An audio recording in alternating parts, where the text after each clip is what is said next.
സീതാസ്വയംവരാനന്തരം ശ്രീരാമനും ലക്ഷ്മണനും ഭരതനും ശത്രുഘ്നനും ഭാര്യമാരുമൊക്കെ ശ്രീരാമൻ്റെ കല്യാണത്തോടൊപ്പം തന്നെ 4 കന്യകമാരുണ്ട്, എനിക്ക് കൊടുപ്പാനായി 4 പുത്രന്മാർ ഭവാൻ അങ്ങേക്കുമുണ്ടല്ലോ എന്ന് ചോദിച്ചുകൊണ്ട്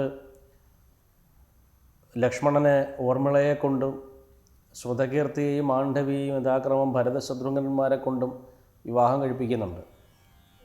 ഭരതൻ്റെ ഭാര്യയാണ് മാണ്ഡവി, ശത്രുഘ്നൻ്റെ ശ്രുതകീർത്തിയും. അപ്പോൾ അങ്ങനെ എല്ലാവരും കൂടെ വരുന്ന സന്ദർഭത്തിലുണ്ടാകുന്ന ഒരു പ്രശ്നത്തെക്കുറിച്ചാണ് ഇപ്പോൾ അവതരിപ്പിക്കുന്നത്. ആ ഭാഗത്തിൻ്റെ പേര് ഭാർഗവ ഗർവശമനം എന്നാണ്. ഭാർഗവരാമൻ പ്രത്യക്ഷപ്പെടുന്നതിനെക്കുറിച്ചാണ്. വളരെ രസകരവും സുന്ദരവും ചിന്തോദ്ദീപകവുമായ ഒരു ഭാഗമാണ് അത്. അന്നേരം വസിഷ്ഠനെ വന്ദിച്ചു ദശരഥൻ, ദുർനിമിത്തങ്ങളുടെ കാരണം ചൊല്ലുകെന്നാൻ.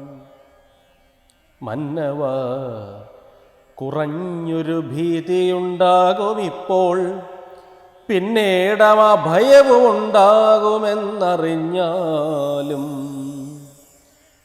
ഏതുമേ പേടിക്കേണ്ട, നല്ലതേ വന്നുകൂടൂ, ഖേദവും ഉണ്ടാകേണ്ട, കീർത്തിയും വർദ്ധിച്ചിടും. ഇത്തരം വിധിസുതനരുളി ചെയ്യും നേരം പദ്ധതി മധ്യേ കാണായി വന്നു ഭാർഗവനെയും. നീലനീരത നിഭനിർമ്മല വർണ്ണത്തോടും നീലലോഹിത ശിഷ്യൻ ബഢവാനലസമൻ ക്രുദ്ധനായി പരശുബാണാസനങ്ങളും കൊണ്ട് പദ്ധതി മധ്യേ വന്നു നിന്നപ്പോൾ ദശരഥൻ ബദ്ധസാധ്വസം വീണ നമസ്കാരവും ചെയ്താൻ. ബുദ്ധിയും കെട്ടുനിന്നു മറ്റുള്ള ജനങ്ങളും. ആർത്തനായി പങ്ക്തിരഥൻ ഭാർഗവരാമൻ തന്നെ പേർത്തു വന്ദിച്ച് ഭക്ത്യാ കീർത്തിച്ചാൻ പലതരം. കാർത്തവീര്യാരേ പരിത്രാഹി മാം തപോനിധേ, മാർത്താണ്ഡകുലം പരിത്രാഹി കാരുണ്യാംബുധേ, ക്ഷത്രിയാന്തക പരിത്രാഹി മാം ജമദഗ്നിപുത്ര, മാം പരിത്രാഹി രേണുകാത്മജ വിഭൂ. പരശുപാണേ പരിപാലയ കുലം മമ, പരമേശ്വരപ്രിയ പരിപാലയ നിത്യം. പാർത്ഥിവ സമുദായ രക്തതീർത്ഥത്തിൽ കുളിച്ച് ആസ്ഥയാ പിതൃഗണതർപ്പണം ചെയ്ത് നാഥ കാത്തുകൊള്ളുക തപോവാരിധേ ഭൃഗുപതേ. കാത്തുകൊള്ളുക തപോവാരിധേ ഭൃഗുപതേ, കാൽത്തളിരിണ തവ ശരണം മമ വിഭൂ. ഇത്തരം ദശരഥൻ ചൊന്നതാദരിയാതെ ബദ്ധരോഷേണ വന്യജ്വാല പൊങ്ങിയിടും വണ്ണം വക്ത്രവും മധ്യാഹ്നർഘമണ്ഡലം പോലെ ദീപ്ത്യാസത്വരം ശ്രീരാമനോടരുളി ചെയ്തിടിനാൻ. ഞാനൊഴിഞ്ഞുണ്ടോ രാമൻ, ഞാനൊഴിഞ്ഞുണ്ടോ രാമനി ത്രിഭുവനത്തിങ്കൽ, മാനവനായ ഭവാൻ ക്ഷത്രിയനെന്നാകിലോ. നെല്ലരക്ഷണം എന്നോട് യുദ്ധം ചെയ്യുവാൻ വില്ലെങ്കിൽ നിനക്കേറ്റം വല്ലഭമുണ്ടല്ലോ കേൾ. നീയല്ലോ ബലാൽ ശൈവചാപം ഖണ്ഡിച്ചത്, എൻ്റെ കയ്യിലുണ്ടൊരു ചാപം വൈഷ്ണവം മഹാസാരം. ക്ഷത്രിയ കുലജാതനാകിൽ നീ ഇതുകൊണ്ട് സത്വരം പ്രയോഗിക്കിൽ നിന്നോട് യുദ്ധം ചെയ്വൻ. അല്ലായിൽ കൂട്ടത്തോടെ സംഹരിച്ചിടുന്നതുണ്ടില്ല സന്ദേഹം എനിക്കെന്നതു ധരിച്ചാലും. ക്ഷത്രിയ കുലാന്തകൻ ഞാനെന്നതറിഞ്ഞില്ലേ, ശത്രുത്വം നമ്മിൽ പണ്ടുപണ്ടേയുണ്ടെന്നോർക്ക നീ. രേണുകാത്മജനേവം പറഞ്ഞോരനന്തരം ക്ഷോണിയും പാരമൊന്നു വിറച്ചു. ഗിരികളും അന്ധകാരം കൊണ്ടൊക്കെ മറഞ്ഞു, ദിക്കുകളും സിന്ധുവാരിയുമൊന്നു കലങ്ങി മറിഞ്ഞിതു. എന്തൊന്നു വരുന്നിതെന്നോർത്തു ദേവാദികളും ചിന്ത പൂണ്ടുഴന്നിതു താപസവരന്മാരും. പങ്ക്തിസ്യന്തനൻ ഭീതി കൊണ്ട് വേപധു പൂണ്ടു സന്താപമുണ്ടായി വന്നു വിരിഞ്ചതനയനും. മുഗ്ധഭാവവും പൂണ്ടു രാമനാം കുമാരനും ക്രുദ്ധനാം പരശുരാമൻ തന്നോട് അരുൾ ചെയ്തു. ചൊല്ലിഴും മഹാനുഭാവന്മാരാം പ്രൗഢാത്മാക്കൾ വല്ലാതെ ബാലന്മാരോടിങ്ങനെ തുടങ്ങിയാൽ ആശ്രയം അവർക്കെന്തൊന്നുള്ളതു തപോനിധേ. സ്വാശ്രമകുലധർമ്മമെങ്ങനെ പാലിക്കുന്നു. നിന്തിരുവടി തിരുവുള്ളത്തിലേറുന്നതിനന്തരമുണ്ടോ പിന്നെ വരുന്നു നിരൂപിച്ചാൽ. അന്ധനായിരിപ്പൊരു ബാലകനുണ്ടോ ഗുണബന്ധനം ഭവിക്കുന്നു സന്തതം ചിന്തിച്ചാലും. ക്ഷത്രിയ കുലത്തിങ്കലുദ്ഭവിക്കയും ചെയ്തേൻ, ശസ്ത്രാസ്ത്രപ്രയോഗ സാമർഥ്യമില്ലല്ലോ താനും. ശത്രുമിത്രോദാസീനഭാവഭേദവും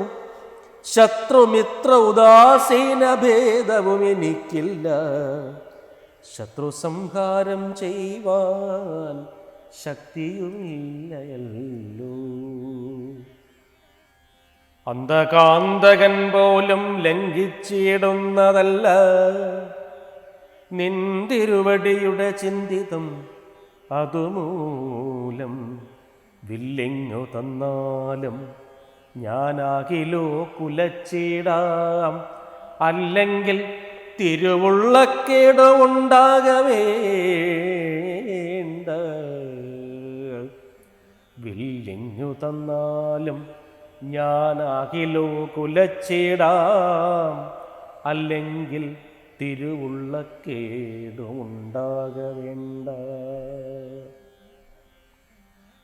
സുന്ദരൻ സുകുമാരൻ ഇന്ദിരാപതി രാമൻ കന്ദർപ്പകളേബരൻ കഞ്ചലോചനൻ പരൻ ചന്ദ്രചൂടാരവിന്ദ മന്ദിര മഹേന്ദ്രാദി വൃന്ദാരകേന്ദ്ര മുനിവൃന്ദവന്ദിതൻ ദേവൻ മന്ദഹാസവും പൂണ്ടു വന്ദിച്ചു മന്ദേതരം നന്ദിച്ചു ദശരഥനന്ദനൻ വില്ലും വാങ്ങി നിന്നരുളുന്ന നേരം ഈരേഴു ലോകങ്ങളും ഒന്നിച്ചു നിറഞ്ഞൊരു തേജസ്സാ കാണായി വന്നു. കുലച്ചു ബാണമേകമെടുത്തു തൊടുത്താശു വലിച്ചു നിറച്ചുടൻ നിന്നിതു ജിതശ്രമം. ചോദിച്ചു ഭൃഗുപതി തന്നോടു രഘുപതി, മോദത്തോടരുളിച്ചേതിടണം ദയാനിധേ. മാർഗണം നിഷ്ഫലമായി വരികയില്ല മമ ഭാർഗവരാമ, ലക്ഷ്യം കാട്ടിത്തന്നിടവേണം. ശ്രീരാമവചനം കേട്ടന്നേരം ഭാർഗവനും ആരൂഢാനന്ദം അതിനുത്തരം അരുൾ ചെയ്തു. ശ്രീരാമ രാമ രാമ മഹാബാഹോ ജാനകീപതേ. ശ്രീരമണാത്മാ രാമ ലോകാഭിരാമ രാമ. ശ്രീരാമ സീതാഭിരാമാനന്ദാത്മക വിഷ്ണു. ശ്രീരാമ രാമ രമാരമണ രഘുപതേ.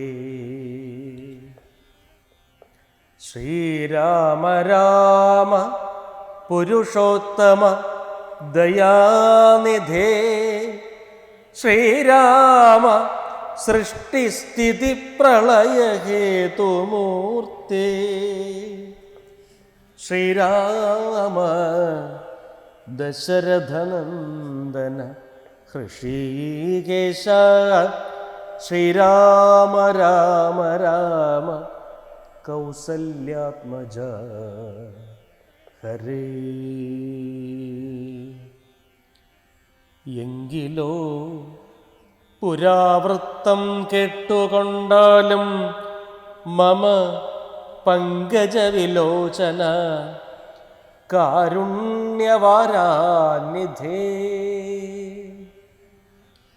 ചക്രതീർത്ഥത്തിങ്കൽ ചെന്ന് എത്രയും ബാല്യകാലേ ചക്രപാണിയെത്തന്നെ തപസ്സു ചെയ്തേൻ ചിരം. ഉഗ്രമാം തപസ്സുകൊണ്ട് ഇന്ദ്രിയങ്ങളെയെല്ലാം നിഗ്രഹിച്ചനുദിനം സേവിച്ചേൻ ഭഗവാനേ. വിഷ്ണു കൈവല്യമൂർത്തി ഭഗവാൻ നാരായണൻ, ജിഷ്ണു സേവിതൻ ഭജനീയൻ ഈശ്വരൻ നാഥൻ. മാധവൻ പ്രസാദിച്ചു മൽപുരോഭാഗേ വന്ന് സാദരം പ്രത്യക്ഷനായ അരുളി ചെയ്തിടിനാൻ. ഉത്തിഷ്ടോത്തിഷ്ട ബ്രഹ്മൻ തുഷ്ടോഹം തപസാത്തേ. സിദ്ധിച്ചു സേവാഫലം നിനക്കെന്നറിഞ്ഞാലും മത്തേജോയുക്തൻ ഭവാൻ എന്നതും അറിഞ്ഞാലും കർത്തവ്യം പലതുണ്ട് ഭവതാ ഭൃഗുപതേ. കൊല്ലണം പിതൃഹന്താവാകിയ ഹേഹയനെ, ചൊല്ലഴും കാർത്തവീര്യാർജുനനാം നൃപേന്ദ്രനെ. വല്ലജാതിയും അവൻ മൽക്കലാംശജനല്ലോ, വല്ലഭം ധനുർവേദത്തിനവനേറുമല്ലോ. ക്ഷത്രിയവംശം 21 പരിവൃത്തി യുദ്ധേ നിഗ്രഹിച്ചു കശ്യപനുദാനം ചെയ്യുക. പൃഥ്വീമണ്ഡലമൊക്കെ പിന്നെ ശാന്തിയെ പ്രാപിച്ചുത്തമമായ തപോനിഷ്ഠയാ വസിച്ചാലും. പിന്നെ ഞാൻ ത്രേതായുഗേ ഭൂമിയിൽ ദശരഥൻ തന്നുടെ തനയനായി വന്ന് അവതരിച്ചിടും. അന്നു കണ്ടിടാം തമ്മിൽ, എന്നാൽ എന്നുടെ തേജസ് അന്യൂനം ദാശരഥി തന്നിലാക്കിയിടുക നീ. പിന്നെയും തപസ്സു ചെയ്ത ബ്രഹ്മപ്രളയാന്തം എന്നെ സേവിച്ചു വസിച്ചിടുക മഹാമുനേ എന്നരുൾ ചെയ്ത് മറഞ്ഞിടിനാൻ നാരായണൻ. തന്നിയോഗങ്ങളെല്ലാം ചെയ്തിതു ഞാനും നാഥ. നിന്തിരുവടി തന്നെ വന്നവതരിച്ചൊരു പങ്ക്തിസ്യന്തന സുതനല്ലോ നീ ജഗൽപതേ. എങ്കലുള്ളൊരു മഹാവൈഷ്ണവ തേജസ്സെല്ലാം നിങ്കലാക്കിടുവാനായി തന്നിതു ശരാസനം. ബ്രഹ്മാദിദേവകളാൽ പ്രാർത്ഥിക്കപ്പെട്ടുള്ളൊരു കർമ്മങ്ങൾ മായാബലം കൊണ്ടു സാധിപ്പിക്ക നീ. സാക്ഷാൽ ശ്രീനാരായണൻ താനല്ലോ ഭവാൻ. ജഗൽ സാക്ഷിയായിടം വിഷ്ണു ഭഗവാൻ ജഗന്മയൻ. ഇന്നിപ്പോൾ സഫലമായി വന്നിതു മമ ജന്മം. മുന്നം ചെയ്തൊരു തപസ്സാഫല്യമെല്ലാം വന്നു. ബ്രഹ്മമുഖ്യന്മാരാലും കണ്ടുകിട്ടിടാതൊരു നിർമ്മലമായ രൂപം കാണായി വന്നതു മൂലം ധന്യനായി കൃതാർത്ഥനായി സ്വസ്ഥനായി വന്നേനല്ലോ. നിന്നുടെ രൂപം ഉള്ളിൽ സന്തതം വസിക്കണം.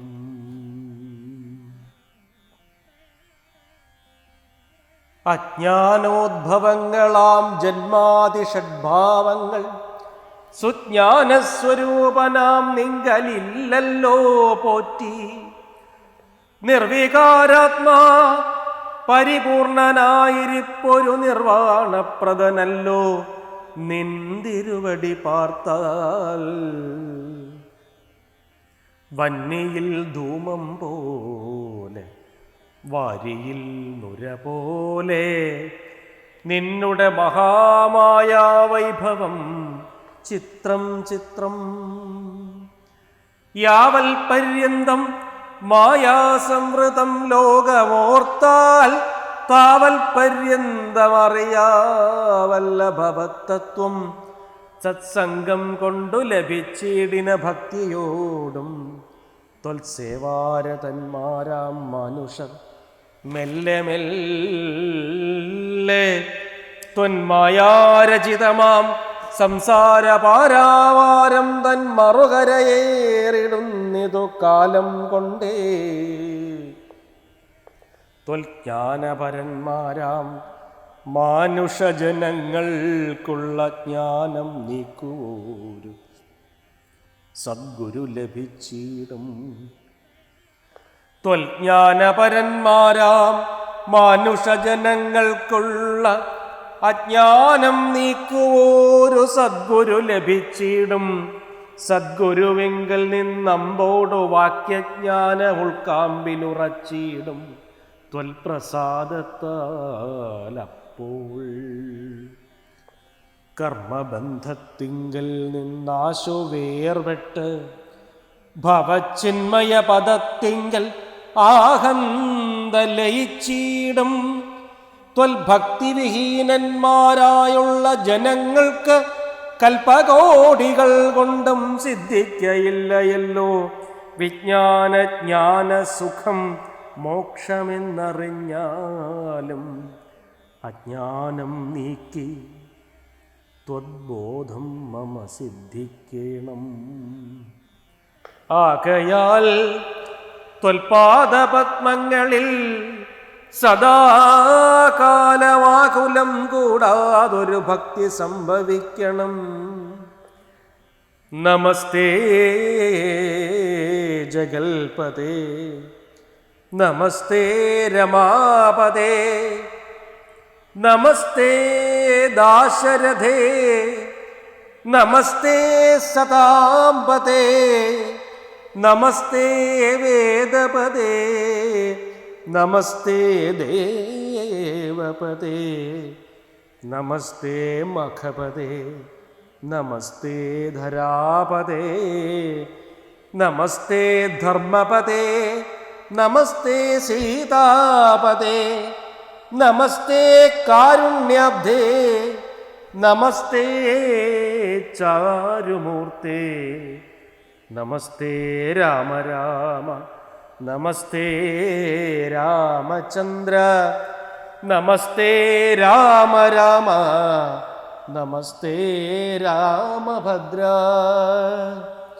സന്തതം നമോസ്തുതേ ഭഗവൻ നമോസ്തുതേ ചിന്തയാ ഭവച്ചരണാംബുജം നമോസ്തുതേ സ്വർഗതിക്കായിട്ടെന്നാൽ സഞ്ചിതമായ പുണ്യമൊക്കെ നിൻബാണത്തിനു ലക്ഷ്യമായി ഭവിക്കണം എന്നതു കേട്ടു തെളിഞ്ഞന്നേരം ജഗന്നാഥൻ മന്ദഹാസവും ചെയ്ത് ഭാർഗവനോട് ചൊന്നാൻ സന്തോഷം പ്രാപിച്ചേൻ ഞാൻ നിന്തിരുവടി ഉള്ളിലെന്തൊന്നു ചിന്തിച്ച സന്തോഷം പ്രാപിച്ചേൻ ഞാൻ നിന്തിരുവടി ഉള്ളിലെന്തൊന്നു ചിന്തിച്ചതെന്നാൽ അവയെല്ലാം തന്നേ പ്രീതി കൈക്കൊണ്ട് ജമദഗ്നിപുത്രനും അപ്പോൾ സാദരം ദശരഥപുത്രനോടരുൾ ചെയ്തു ഏതാനും അനുഗ്രഹമുണ്ട് എന്നെക്കുറിച്ചെങ്കിൽ പാദഭക്തന്മാരിലും പാദപത്മങ്ങളിലും ചേതസി സദാകാലം ഭക്തി സംഭവിക്കേണം മാധവ രഘുപതേ രാമ കാരുണ്യാംബുധേ ഈ സ്തോത്രം മയാകൃതം ജപിച്ചേടുന്ന പുമാൻ ഭക്തനായി തത്വജ്ഞനായിടണം വിശേഷിച്ചും മൃത്യു വന്നടുക്കുമ്പോൾ ത്വൽപാദാംബുജ സ്മൃതി ചിത്തേ സംഭവിപ്പതിനായി അനുഗ്രഹിക്കണം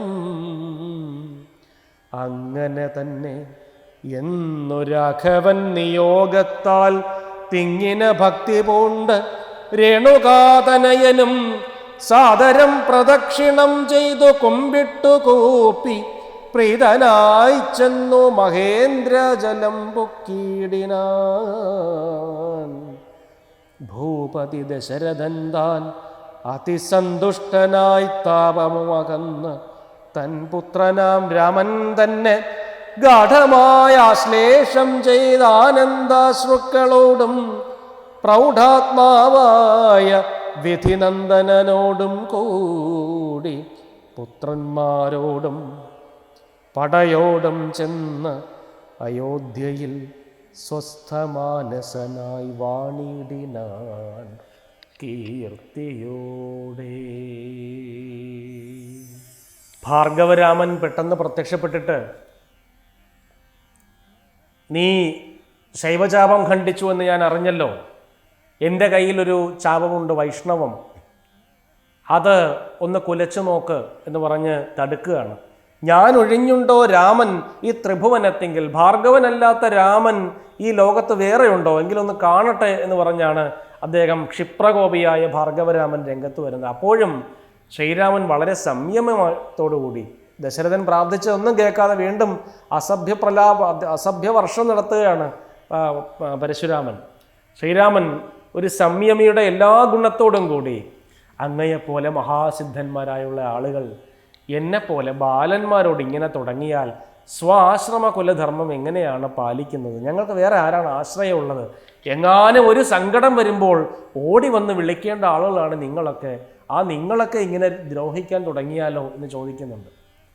അപ്പോൾ നിൻ്റെ പ്രസംഗമൊന്നും എനിക്ക് കേൾക്കണ്ട, നീ ചാപം എടുത്ത് കുലയ്ക്കാൻ നോക്ക് എന്ന് പറയുന്നുണ്ട്. വില്ലെങ്കിൽ നിനക്കേറ്റം വല്ലഭമുണ്ടല്ലോ എന്നാണ്. പ്രായത്തിൻ്റെ ഇളപ്പം കൊണ്ട് ഒരാളെ നമുക്ക് വിലയിരുത്താൻ കഴിയുകയില്ല എന്ന് എഴുത്തച്ഛൻ കാണിച്ചു തരികയാണ് രാമനിലൂടെ. രാമൻ ഏത് സോഴ്സിൽ നിന്നാണ് വന്നത്, രാമൻ എവിടെ നിന്നാണ് വന്നത് എന്ന ബോധം, ഇവർ രണ്ടുപേരും ഒരു വിരാട് പുരുഷൻ്റെ അവതാരങ്ങളാണ് എന്ന ബോധം പ്രാപ്യമാക്കേണ്ട ആവശ്യകത പരശുരാമനിലുണ്ട് എന്ന് ശ്രീരാമന് മനസ്സിലായി. അങ്ങനെ അദ്ദേഹം പറയുന്നുണ്ട്, എനിക്ക് കഴിയുമെന്ന് തോന്നുന്നില്ല, അങ്ങയെപ്പോലെ മഹാദേവന്റെ കീഴിൽ അസ്ത്രവിദ്യ പഠിച്ച ആളാണ് അങ്ങ്. മഹാദേവനാണ് അങ്ങയുടെ ഗുരു. മഹാദേവൻ തന്ന പരശുവാണ് അങ്ങയുടെ കയ്യിലിരിക്കുന്നത്. പിനാകിയുടെ ശിഷ്യനാണ്. അപ്പോൾ അങ്ങേക്ക് അതിൻ്റെ മഹത്വം ഉണ്ടാകും. എനിക്കാണെങ്കിൽ അങ്ങനെയുള്ള മഹത്വം ഒന്നുമില്ല എന്ന് സ്വയം നിസാരീകരിച്ചുകൊണ്ട് വില്ല് വാങ്ങുകയും വളരെ അനായാസമായി വില്ല് കുലച്ച് നിറച്ചു നിൽക്കുകയും ഇത് കണ്ട് ലോകം പോലും പരിഭ്രമിക്കുകയും അവസാനം എവിടെയാണ് ലക്ഷ്യം, എൻ്റെ അസ്ത്രം വിഫലമാവുകയില്ല, അതുകൊണ്ട് ലക്ഷ്യം കാണിച്ചു തരണം എന്ന് പറയുമ്പോൾ ഇന്നോളം സമാർജിച്ച തപശക്തിയിലേക്ക്, ജ്ഞാനശക്തിയിലേക്ക്, ഉപാസനാശക്തിയിലേക്ക് അമ്പെയ്യാനാണ് പറയുന്നത്. അങ്ങനെ അമ്പെയ്ത് കഴിഞ്ഞതിന് ശേഷം പരശുരാമൻ ശ്രീരാമൻ്റെ മഹത്വം തിരിച്ചറിഞ്ഞ് പ്രാർത്ഥിക്കുന്നതും എത്ര കാലം അങ്ങയുടെ നാമം ജീവിച്ചിരിക്കുമോ അത്രകാലം അങ്ങയെ ഉപാസിക്കാനുള്ള അവസരം, ഭാഗ്യം നൽകണമേ എന്ന് പ്രാർത്ഥിക്കുകയും ചെയ്തുകൊണ്ട് തിരിച്ചു പോകുന്ന ഭാഗമാണ് ഇപ്പോൾ വായിച്ചത്. എന്ന് പറഞ്ഞാൽ ആരും നിസ്സാരരല്ല. ഓരോരുത്തർക്കും പ്രകൃതി ഓരോരോ മഹത്വങ്ങൾ കൽപ്പിച്ചു കൊടുത്തിട്ടുണ്ട്. ഈ ഭാഗത്തിൻ്റെ ഏറ്റവും വലിയ പ്രത്യേകതയും അതാണ്. വളരെ കോപാകുലനായി വന്ന പരശുരാമൻ എങ്ങനെയാണ് ശ്രീരാമനുമായുള്ള സംസർഗത്തോടു കൂടി ശാന്ത സ്വഭാവത്തിലേക്ക് മാറുന്നത് എന്നുള്ളതാണ്. അതിൽ നിന്ന് മനസ്സിലാക്കേണ്ടത്, നമുക്ക് കോപമുണ്ടാകാം, ക്രോധമുണ്ടാകാം, പക്ഷേ സംയമികളായ സാത്വിക മൂർത്തികളോടൊപ്പം ഇടപെടുമ്പോൾ നമ്മുടെ ഉള്ളിൽ നിന്ന് ആ ക്രോധഭാവം അലിഞ്ഞു തീരുകയും വിശുദ്ധഭാവം ജ്വലിച്ചു വരികയും ചെയ്യും എന്നുള്ളതിൻ്റെ ഏറ്റവും പ്രധാനപ്പെട്ട ഉദാഹരണമാണ് ഈ ഭാഗം. തുടർന്നുള്ള ഭാഗങ്ങളിൽ വീണ്ടും കാണാം. എല്ലാവർക്കും ഹൃദയം നിറഞ്ഞ നമസ്കാരം.